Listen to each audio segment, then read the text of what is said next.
party people, what's going on? It's Necromancer134 here with my latest video.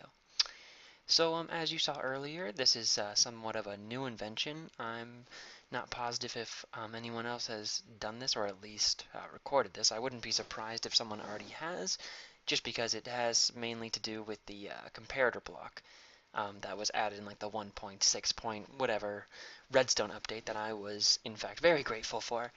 But yeah, I'm rambling, so let's go on. So basically, this could have been done in any of these furnaces, or furnaces?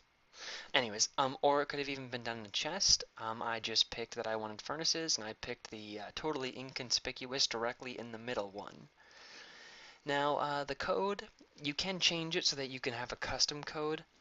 There are a few limitations to that I will explain in a couple of minutes, or maybe even sooner, but let's get into the actual code process, okay?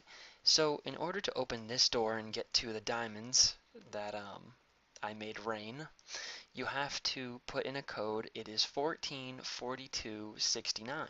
Now, that is the total number of blocks inside of the actual furnace. So I put 14 in, and I have the first combination. I put 42 in, for a total of 56. I have the second combination. Then I put this 13 in, and boom, 69, and it opens the door. Oh, redstone, don't look at that.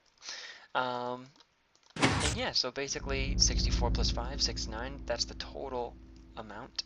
So, yeah, let's get into this.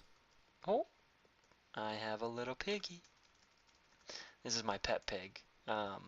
If you're wondering why he was stuck in the wall, don't worry about it. So anyways, this is basically set up with a failsafe system as well. I understand that some people are going to be like, well, Necromancer, I mean, you could just put all 69 in and then it would just open the damn door, but that's not how it is actually. I actually do have a failsafe system, and I'll show it right now. So, as I said, the first one was 14, right? So if you put in, let's say, all 64, it goes to the second one, but it blocks the first one. And what we have here, I think I said it earlier, but I didn't explain it, is a 3-torch system. It's like an AND gate, but with 3 options. In order to open the door, all 3 of these redstone torches have to be turned off so that this redstone torch can turn on and open the door. Just basically a bunch of NOT gates in place. But yeah, so now let's say if I take this 64 out. Oh, didn't mean to do that. Take that 64 out and I put both in. No, that's not what I meant to do. What did I mean to do? Oh yeah, so like look, so I have 32 in. No, let's do this right, Seth. Let's do this right. I have no idea what I'm doing anymore. Anyways, basically I have a failsafe system set up, and if you put like both of them in, so if I put, let's say, 5 in here, none of them are lit up, and then I put 64 up top, so you have the full 69. It'll cut out the middle one and the first one. The third one will go through, but again, you have to have all 3 torches turned off in order to go anywhere. So there's a failsafe system again. I'm just going to keep saying failsafe system to seem smart. Failsafe system, failsafe system. Yeah. So basically, if you want to set it up, I don't want to overanalyze in this video, so if you want, just literally stop the video right here and just recreate this. And make sure you have all the redstone repeaters on the correct ticks, so that means, you know, that I have it on 4 ticks. And this should work out perfectly for you. Again, you can change the codes. The reason why I went with that, this is just my first attempt. I'm sure you could even do this with probably less redstone. This is just what I had in mind. So for instance, let's say I put 6 in. It doesn't, because of the comparator, basically it transfers the data of what 6 blocks means and puts it into a redstone current. So that's not enough. So if I go, let's say, I go all the way up to 13, so it's almost at 14 where we need it, but it's not. Right? And so it's still one behind. I put a 14, and boom, that's why it's 14.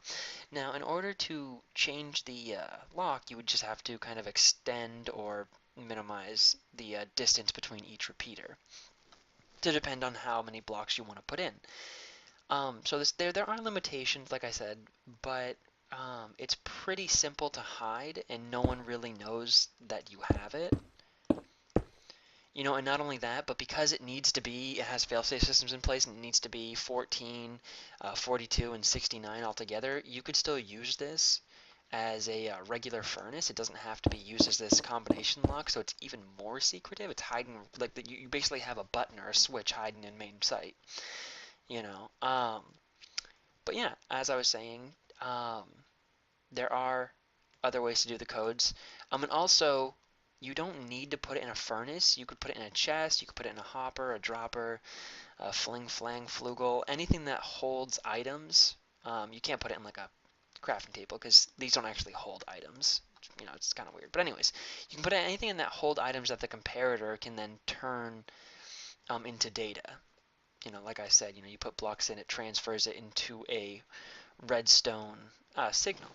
So yeah, that's pretty much in a nutshell how it works. I think it's fairly simple, but I think that this has great implementations. Like for instance, if you had a faction server, I think it'd be great for a faction server just because in faction servers generally you claim land and other people can't break your block. So if I didn't own this land, I couldn't break that. So no one can really mine into your base. It's seriously a door that you have to know how to get into. Um, and so that someone would have to have the knowledge, which they wouldn't. You would be the only one with the knowledge of the combination lock in this furnace and what the combination is. It's really safe and secure. Um, but yeah, that's pretty much it. So I hope you liked this video. Please um, leave some comments. I really love to hear some feedback, see what you maybe want to hear next, and hopefully I'll see you soon. Don't forget to like the video, favorite, subscribe, rate, all that jazz, and catch you next time. Thanks for watching.